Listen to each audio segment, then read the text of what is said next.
Tout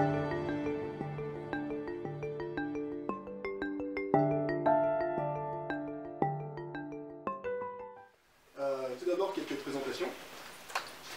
FORSEC, c'est un acronyme pour désigner le centre d'excellence finlandais en recherche sur l'exploitation durable de l'espace, qui regroupe donc l'université Aalto, l'université d'Helsinki, l'université de Turku et l'Institut de météorologie finlandais.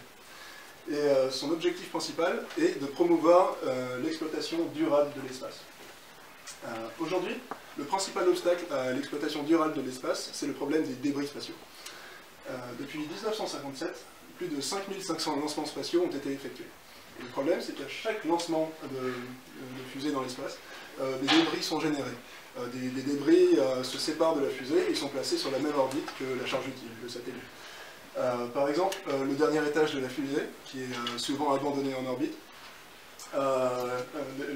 des coiffes de protection qu'on place autour du satellite pour le protéger, des fragments de boulons explosifs, des écailles de peinture même qui se séparent du lanceur à cause des vibrations ou des frictions, et même des suies de combustion des moteurs à poudre. Tous ces objets donc restent dans l'espace. En l'absence d'air, il n'y a pas de traînée atmosphérique. Ces objets gardent donc leur vitesse et restent en orbite pour des durées très longues qui dépendent de leur altitude, mais qui peuvent varier de quelques années à quelques millénaires et même plus. Donc ici, vous pouvez voir trois images qui représentent la population de débris en orbite autour de la Terre en 2017, en fonction de leur taille. Et vous pouvez voir qu'on estime que donc, en 2017, il y avait plus de 160 millions de débris d'une taille supérieure à 1 mm. Donc on pourrait se dire qu'un débris d'1 mm, c'est pas un gros problème, mais il faut se rappeler que ces débris voyagent à des vitesses de plusieurs kilomètres par seconde, et donc que leur énergie cinétique est équivalente à celle d'une balle de fusil. Donc ici, vous pouvez voir sur cette image un impact qui a été créé par le contraste est mauvais, mais par un tout petit débris qui est donc bien plus petit qu'un millimètre sur le pare-brise de la navette spatiale américaine. Et donc vous pouvez voir que les dégâts sont considérables. Il est donc régulier maintenant pour les satellites et pour les vaisseaux spatiaux d'effectuer des manœuvres d'évitement pour éviter une collision potentielle avec des débris dont on connaît la trajectoire. Ce qui aggrave le problème, c'est que parfois donc, ces débris entrent en collision les uns avec les autres et donc créent des débris secondaires. Donc non seulement nous continuons en permanence à rajouter des débris dans l'espace, mais en plus ces débris se multiplient entre eux. Donc la situation s'aggrave, comme vous pouvez voir sur ce schéma, ce plot. Voilà, sur cette courbe, voilà, qui représente l'évolution de la population des plus gros débris depuis les années 60. Donc quelle solution à ce problème des débris spatiaux? On pourrait penser qu'on pourrait protéger les satellites, mais on l'a vu, les énergies impliquées sont tellement énormes qu'il serait difficile de protéger les satellites. De plus, certains composants sont par nature fragiles, comme par exemple les panneaux solaires, ou les miroirs et les objectifs des télescopes. De plus, protéger les satellites n'empêcherait pas la création de débris secondaires. On pourrait capturer les plus gros de ces débris, mais pour la plupart d'entre eux, ils sont tellement nombreux, et tellement éparpillés et tellement petits que ce serait juste impossible. Donc la seule solution réaliste, ce serait d'éviter de créer de nouveaux débris, et puis d'attendre patiemment que les débris en orbite retombent sur Terre au terme de plusieurs siècles. Donc ça nécessiterait la mise en place d'une réglementation contraignante dès maintenant, et le déorbitage systématique des satellites en fin de vie. Le problème, c'est que déorbiter un satellite, c'est coûteux. Pour déorbiter un satellite, il faut utiliser du carburant pour réduire sa vitesse et descendre son orbite et l'amener à brûler dans l'atmosphère. Mais dans l'espace, en apesanteur, il est difficile d'estimer la quantité de carburant restant dans un réservoir.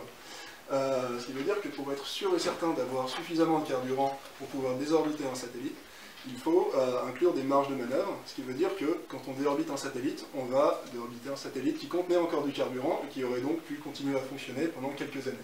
Ce qui est donc un gros sacrifice pour l'opérateur du satellite.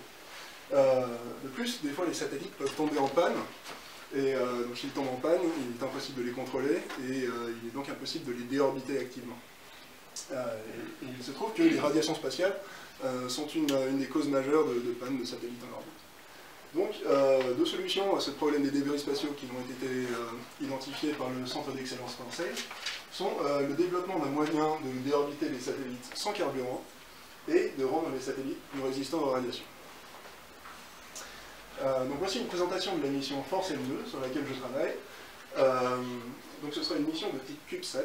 Les CubeSats, ce sont des satellites au format standardisé, qui sont composés de plusieurs unités, de 10 cm, des cubes de 10 cm d'arête et d'environ 1 kg de masse.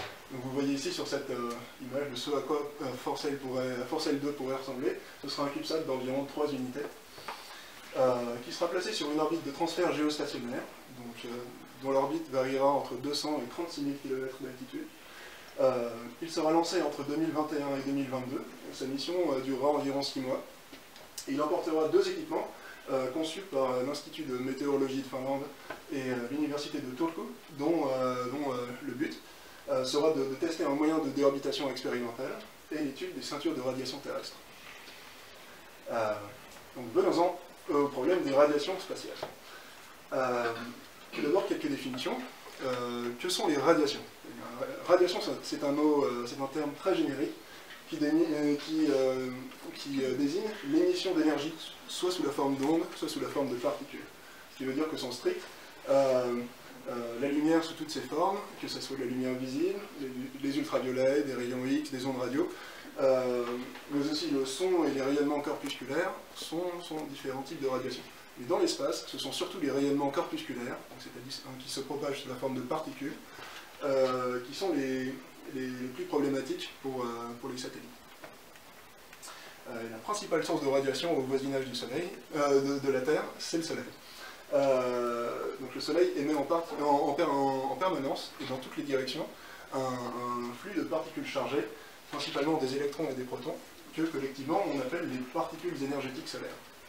Et au voisinage de la Terre, ces particules chargées peuvent interagir avec le champ magnétique terrestre et rester piégées et former ce qu'on appelle des ceintures de radiation qui, dans le cas de la Terre, sont appelées les ceintures de Van Allen, du nom du monsieur qui les a découvertes. Donc ces ceintures ont une forme toroïdale, elles sont centrées autour de l'équateur magnétique terrestre et elles se rapprochent de la Terre au niveau des pôles.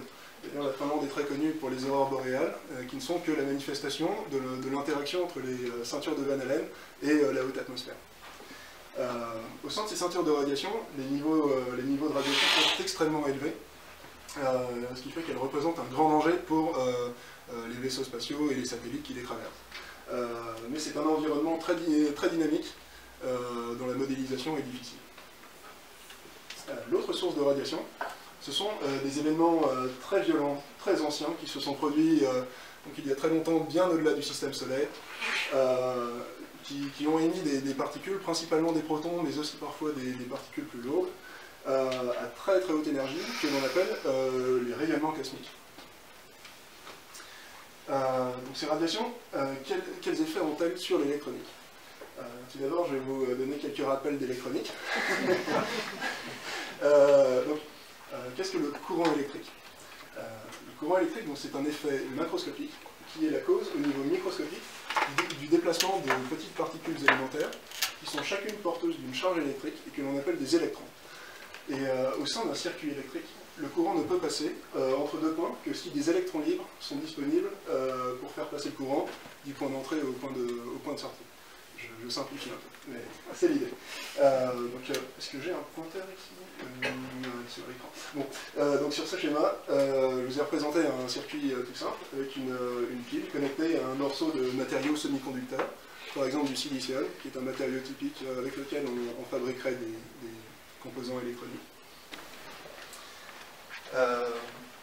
Voyons donc maintenant l'effet des radiations sur les matériaux. Donc, quand une particule chargée, donc par exemple un proton envoyé par le Soleil,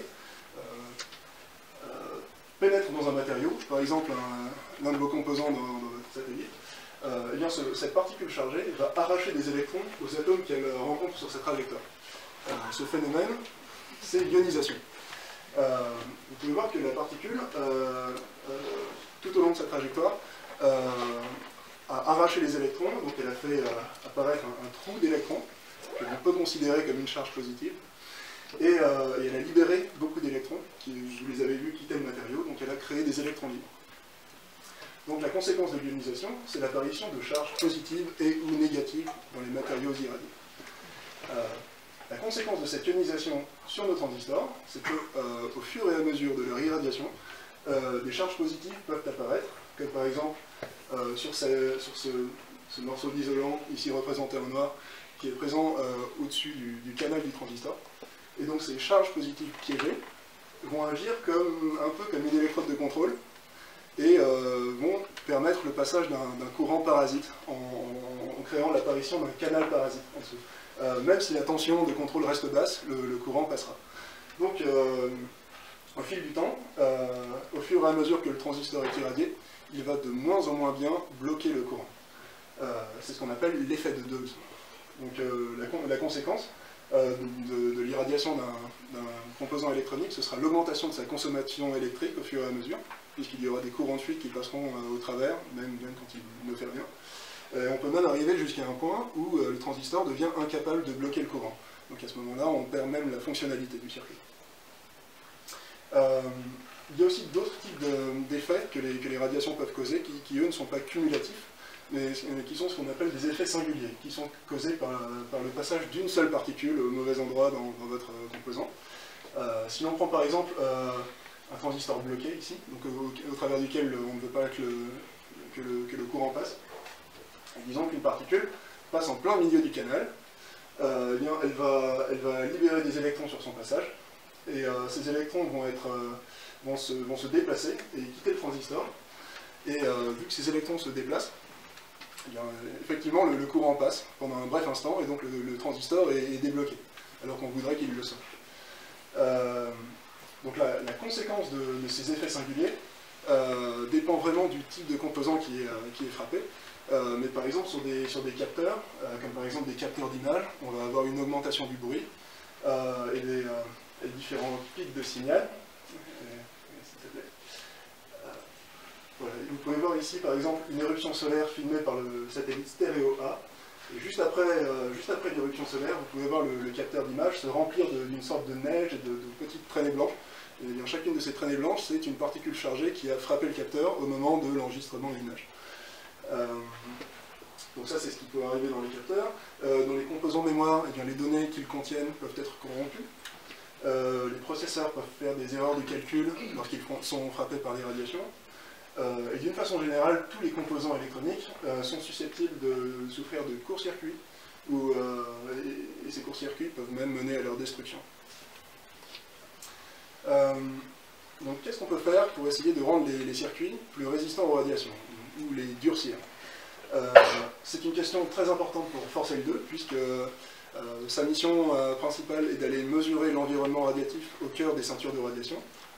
Donc sa trajectoire l'amènera dans leurs régions les plus intenses, ce qui veut dire que les radiations constituent le risque principal pour la mission. Nous allons donc devoir concevoir le satellite dès le début de manière à résister aux radiations. La première solution, qui est la plus intuitive, sera de le munir d'un blindage afin d'éliminer la plupart des radiations les moins énergétiques. Mais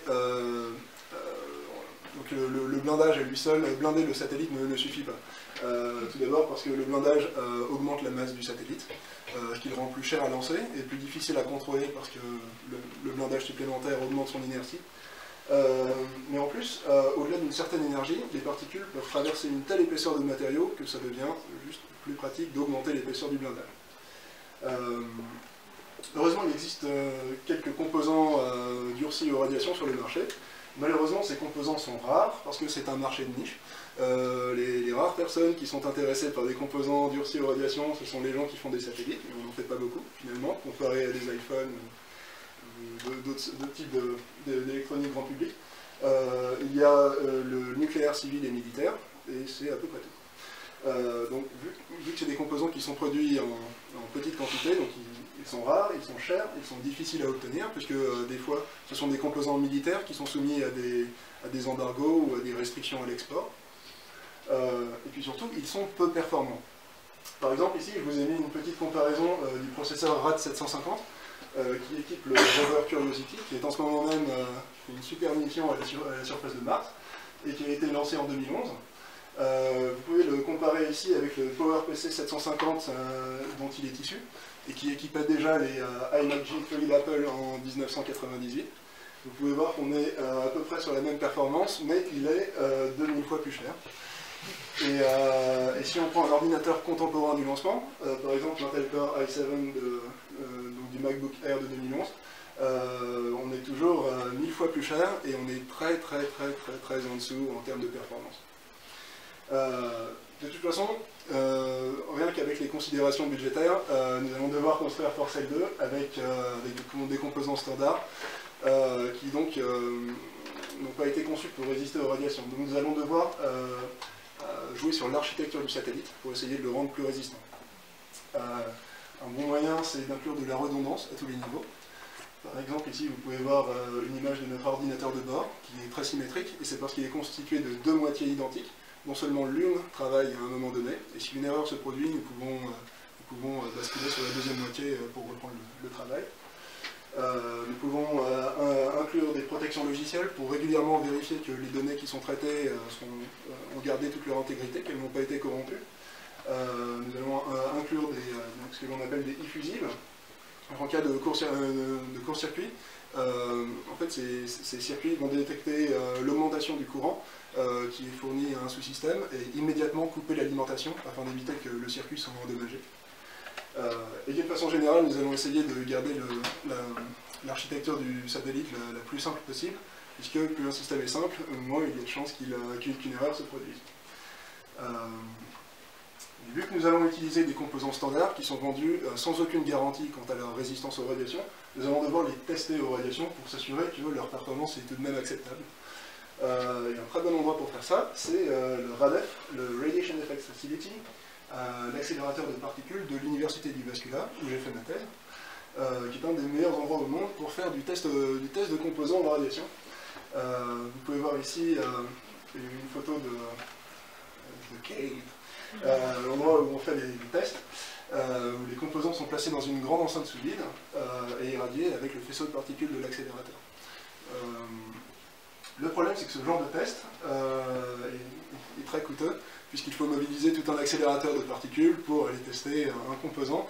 Donc le faisceau, en général, facturait environ 800 € de l'heure de test.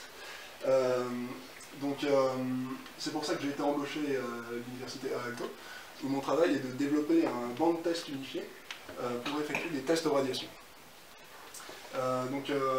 Je développe donc un banc de tests modulaire pour tester des composants très différents, que ce soit des processeurs, des mémoires, des régulateurs.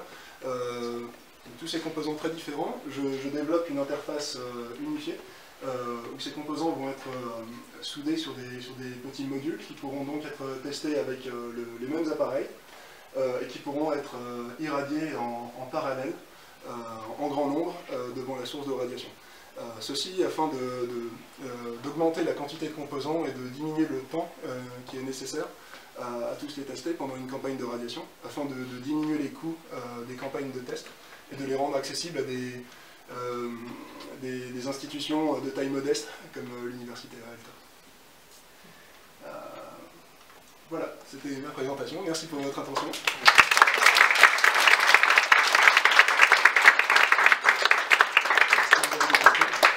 Et voilà, merci beaucoup. Alors, est-ce qu'il y a des questions? Merci beaucoup, Alexandre. Des questions sur cette présentation, sur le sujet? Oui. Bonjour, merci beaucoup. Vous avez mentionné effectivement tout à l'heure l'existence bien sûr des programmes militaires. Vous collaborez avec, ou ce sont des deux univers, le civil et le militaire, complètement séparés? Moi personnellement, j'ai jamais été impliqué dans un projet militaire. Par contre, il y a des composants qui sont développés par le privé pour des besoins militaires, mais qui ne sont pas soumis à des embargos d'export militaire. Donc ils sont accessibles par des particuliers, si vous voulez. Ils ont été développés en adhérant aux règles militaires de résistance aux radiations, Donc clairement, ils s'adressent à un public particulier, mais ils sont accessibles, sous réserve de moyens, à des gens comme nous dans des universités. Mais voilà, comme vous voyez, 200 000 € pour un processeur, alors que voilà, vous pouvez avoir un processeur aux performances équivalentes pour 5 $ sur un site de vente en ligne. Pour nous, 200 000 $, c'est quasiment le budget d'une émission. Donc ces composants sont là, mais on ne peut pas forcément s'en servir. Mais ça change, alors justement parce que, je vais simplifier, j'avais 20 minutes, mais le marché du spatial est en train d'exploser en ce moment grâce à notamment cette mode, on pourrait dire, du CubeSat, qui est comme j'expliquais, un format de petits satellites qui sont donc constitués de différentes unités au format standardisé, ce qui permet donc aux entreprises qui lancent des satellites de remplir la capacité disponible de la fusée avec des petits satellites comme ça au dernier moment et donc de proposer un accès à l'espace à bas prix pour des petits acteurs du spatial, donc les universités, mais aussi des entreprises qui par exemple voudraient tester des nouvelles technologies dans l'espace et donc faire des missions à haut risque, donc avec eux des composants militaires auxquels on n'a pas accès, soit parce qu'ils sont encore trop chers. Une autre question, oui. Le rayonnement que vous arrivez à faire à Uvascula par exemple, oui. Comment il est comparable en tant qu'intensité, flux, avec ce qui se passe dans la nature? Alors l'intensité, il peut être beaucoup plus intense que ce qu'on trouve dans l'espace. Le problème, ça serait plutôt au contraire d'arriver à des niveaux de radiation qui soient suffisamment bas pour être directement comparables à ce qu'on trouve dans l'espace. Parce qu'il y a certains composants, en particulier les transistors bipolaires, qui sont assez sensibles au dose rate, au taux de déposition de la dose, dans le sens où à dose déposée équivalente, l'effet est plus important si la dose est déposée lentement sur une très longue période plutôt que de façon intense sur une courte période. Ce qui veut dire que pour modéliser l'effet qu'un composant subira au bout d'une mission de 10 ans, idéalement il faudrait le tester pendant 10 ans. Mais c'est impossible, ça va être beaucoup trop cher. Donc on est obligé de développer des méthodes de test accélérées aux radiations. On essaie de les rendre le plus représentatifs possible, mais on joue quand même avec une certaine incertitude. Par contre, en termes de... Donc ça c'est au niveau du flux de particules. Par contre, à Uvascula, c'est un très bon endroit pour faire du test aux radiations, parce que justement, ils ont toute une gamme de particules, ils ont des protons, ils ont beaucoup d'espèces entre le proton jusqu'au xénon. Je crois qu'ils doivent accélérer jusqu'à 7 types d'atomes différents. Et ils ont aussi une ancienne machine à rayons X qui nous a été gentiment donnée par l'hôpital de Kuopio, qui ont acheté une nouvelle machine à rayons X et ils nous ont donné l'ancienne. Et en fait, une machine à rayons X, c'est bêtement un accélérateur d'électrons qu'on fait passer au travers d'une plaque de fer pour les convertir en rayons. Et donc en fait, en plus d'accélérer des protons et des ions lourds, ils peuvent aussi fournir des rayons X et des électrons à haute énergie. Donc on peut vraiment faire beaucoup de choses là-bas, au même endroit, dans une petite structure, qui est malheureusement difficile à atteindre pour la plupart des acteurs du spatial, parce que pour aller à Uvascula, il faut voyager. Mais en tout cas, c'est un endroit qui est très bien équipé. Même les rayons gamma, alors les rayons gamma, par contre, ils n'ont pas. On peut s'approcher des effets des rayons gamma grâce aux rayons X, mais pour faire des rayons gamma en Finlande, il faudrait plutôt aller voir STUK, l'autorité de sûreté nucléaire, qui ont des irradiateurs à Itäkeskus. C'est des gens très gentils, ils ont très bon facilité. Voilà. Donc en Finlande, on peut vraiment tout avoir. Quel joli mot de fin. Est-ce qu'il y a une dernière question? On attend pour une dernière question. Oui? Est-ce qu'on connaît les conséquences de la pollution de l'espace? Ah bah, les conséquences, alors pour nous sur Terre, directement, il n'y a aucun effet pour nous directement.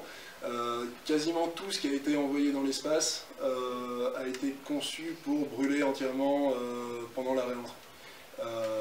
À quelques exceptions près, par exemple les éléments les plus massifs en acier, alors ça c'est assez rare, ou les éléments conçus en titane qui ne brûlent pas complètement peuvent retomber au sol quand quelque chose par exemple une ancienne station spatiale, etc.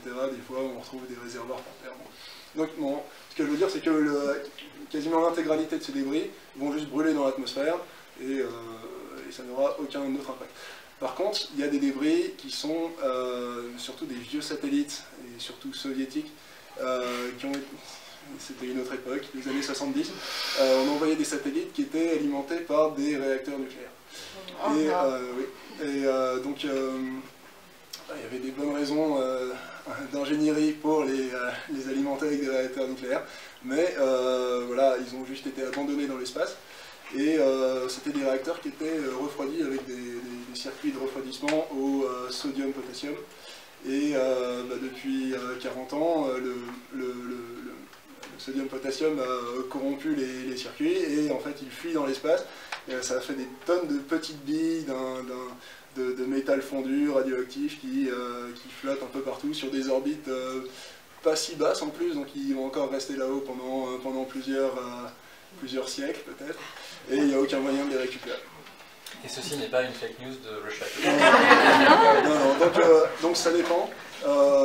Heureusement, d'une façon générale, quand ces débris retomberont dans l'atmosphère, la radioactivité se dispersera et ça retombera au niveau de la radioactivité ambiante, si vous voulez.